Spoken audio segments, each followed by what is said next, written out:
Hello, my name is Lindsay and welcome to my YouTube channel. If you're here because you saw my Oogie costume tutorial, lower your expectations a lot because this was kind of a fail. But I'm gonna upload it anyway and try to tell you what I could have done better. And hopefully it'll make sense because filming this was kind of a mess. Yes. So let me just explain. It's really cool. It looks amazing. I mean, it's a giant creeper, but there are a few things I could have done better. I tried way too hard to make this thing a full-blown costume. Instead of just making a box to throw over yourself, I tried to put in Velcro at the sides so you could step into it. I tried to make panels for the feet to stay open rather than one large foot section to attach to the body. And overall, the cardboard just isn't meant for that mess. It couldn't handle it. So during my tutorial, I'm going to do my best to explain how to make this the right way. I finished this costume in about a week and a half, working on it only a few hours a day to 6 hours a day at the most. I spent around $60 total, which is kind of a lot, but considering how big it is, it's not that bad. A full list of materials is listed in the description, and let's get started. I started by drawing the creeper from the front view and the side view on some graph paper so that I could get an accurate view of how many pixels each section was. I just looked at a picture from Minecraft and counted how many pixels because I was trying to be perfect about it. Didn't work out. If you don't want to do any crazy calculating, just measure your widest part from the front, whether that's your shoulders or your hips. For us, that was Wesley's shoulders. And that will be the measurement of the width of the creeper's body. We're starting with the head because the head is a square, so all we need is that one measurement. Once you've got that measurement, add an inch or two for some wiggle room. We chose 24 inches. Divide that by 8, which is how many pixels across the creeper's head is. And that will give you your pixel size. We did our best to get an easy number. 3 by 3 is our pixel size, 3 by 3 inches. I am 5'6" and Wesley is 5'10". This worked for both of us. We both fit in the body.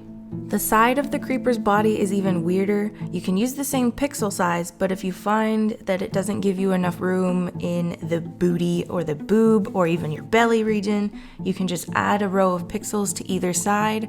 That is what that dotted line is on my picture.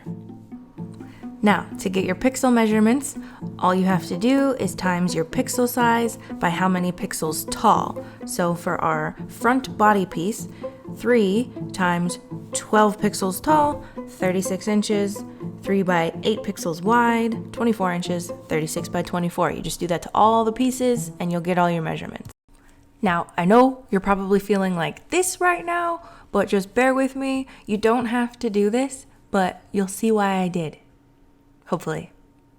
It really doesn't matter. You can just cut out the cardboard. But, if you want to hurt your brain, just, follow along.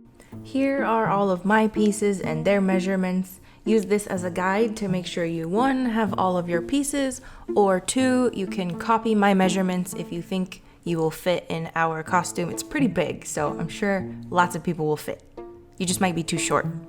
Make sure you label all of your pieces as you're cutting them and keep each piece with its corresponding section, i.e. keep the head pieces with the head pieces and the feet pieces with the feet pieces. You know what I'm saying.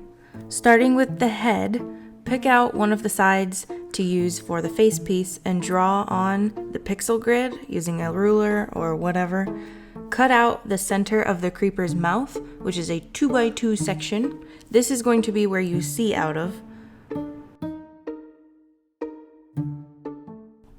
On the piece that is going to be sitting on your shoulders, you need to cut out a section that will be big enough for your head to go through. We did a 4 by 4 section. If you didn't draw pixels, just cut out a circle that your head can fit through.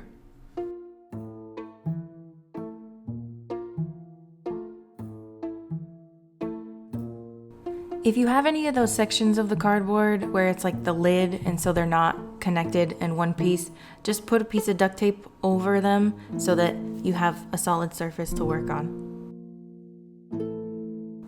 I got some black tulle at Hobby Lobby. I think I used about half a yard, however many you need to cover up the mouthpiece so that you can still see through it. I just cut out a bunch of squares, layered them together, and then hot glued them down.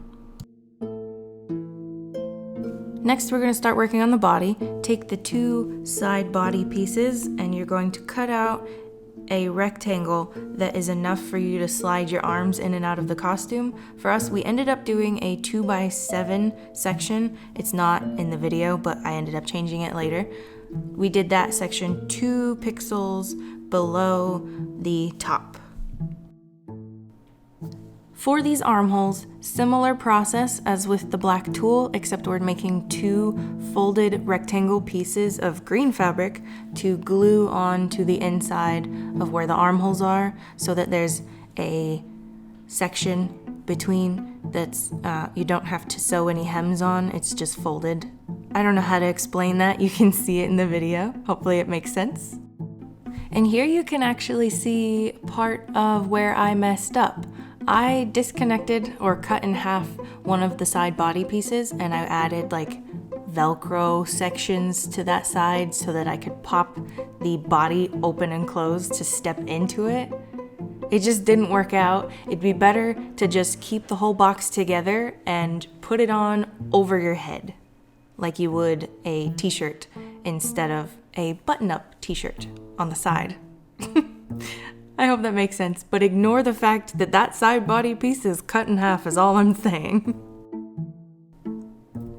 This is the mess that I am talking about. I tried to do some weird Velcro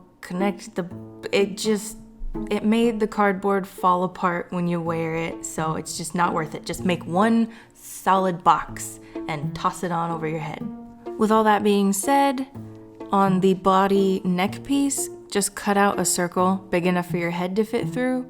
It doesn't matter if it's a rectangle or not because no one's going to be able to see that part. And then once you've got all your pieces cut out for each section, lay them out together the way they're supposed to fold together and start duct taping your little heart out. I went through 4 rolls of duct tape for this entire costume. Fair warning, lots of duct tape. It is hard to duct tape the inside corner when you're trying to put the box completely together, so just duct tape the outside. But also another mistake I made was making the feet 2 separate pieces. On the measurements that I gave you, I did one long side foot piece. It's gonna make one big rectangle. You're gonna duct tape that to the bottom of the body. I don't have any video footage of that because I didn't do that. I have 2 separate feet you saw in that little recording there. But I hope that makes sense.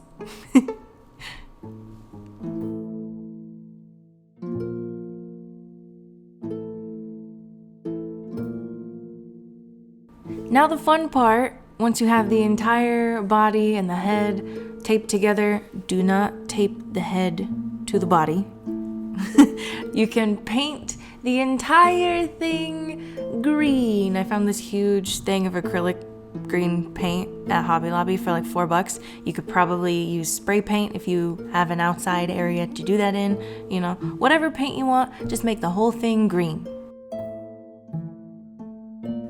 And now the tedious part.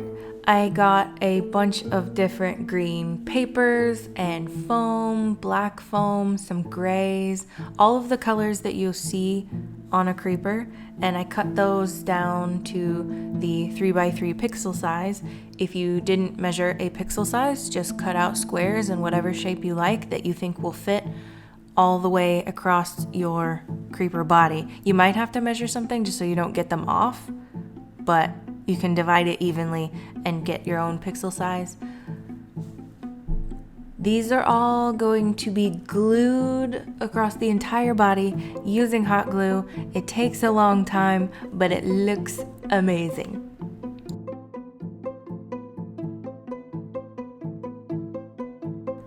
What I did to make the pixels look really good is I laid them out on the floor the way I wanted them to be glued on before I started gluing, just so I would get a good pattern going. There's not really a pattern, but I wanted there to be one. And I also left spaces. I didn't completely cover up the creeper because we already painted him green, so I left some of that green open. So I didn't put the pixels on every single spot. I just put it so that it would be colorful like the creeper is. Make sure you check the description for the exact amount of all of the papers and foam that I used. I did run out of green foam, so I ended up not covering the top of the creeper's head. I would start with the face and the front of the body, the most important sections, and then move on just in case you do run out too. But I tried to get enough that you wouldn't run out.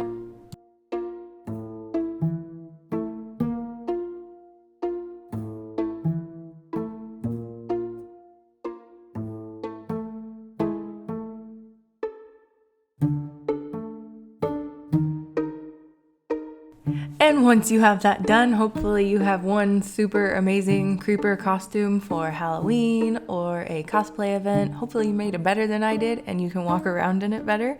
Right now our creeper is sitting in our garage, being a creeper, doing creeper things, creeping and stuff. Anyway, I hope you guys enjoyed this tutorial. Comment down below some tips and tricks that people can use to make this better, and subscribe if you feel like it. I'll see you guys in my next video. Bye-bye!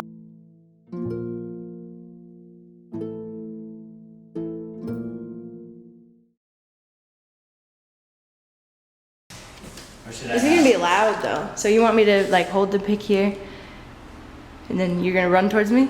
And if you hit me with it, I'm gonna fall. Okay. It's gonna hurt. Oh God. Ready? Yeah.